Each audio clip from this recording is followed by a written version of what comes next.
আল্লাহ রসুল যেদিন জন্ম নেন তো ওই দিন আম্মা জান আমেনা কোলে নিয়ে কাঁদতেছিলেন। সবাই জিজ্ঞাসা করতেছে কাঁদো কেন? পরিবারের লোকজন, শ্বশুর বাড়ির লোকজন কেন কাঁদো? আব্দুল্লাহ নেই। কেন? আব্দুল্লাহ থাকলে এতক্ষণে খেলনা চলে আসতো। আল্লাহ যেন কানে কানে বলতেছিলেন আমেনা কাঁদিস না, আব্দুল্লাহ খেলনা আনলে আর কোথেকে আনবে? মক্কার বাজার থেকে পাথরের আনবে, কাঠের আনবে, প্লাস্টিকের আনবে, মাটির আনবে, সূর্য ঢুকতে দে, চাঁদকে খেলনা বানায় পাঠায়। আর ঘটছেও তাই।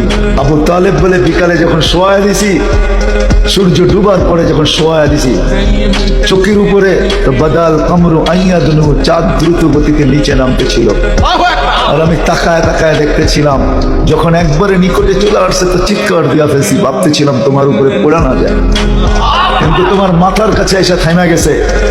তুমি হাত পাও নাড়াচাড়া করতেছিল আর চাঁদ উপরে ডান্স করতেছিল। তো বলছে চাচা জানেন চাঁদ কি বলতেছিল? তা তো জানি না। বলে আন্নাল কামারা ইউগান্নিনি ওয়া ইউহাক্কিনি ওয়া ইয়ামনাউনি মিনাল বুকা। চাঁদ আমাকে ছন্দ শুনাইতেছিল, কান্না থেকে বিরত রাখতেছিল। আমি যেন না কাঁদি, কাঁদলে আম্মার কষ্ট হবে।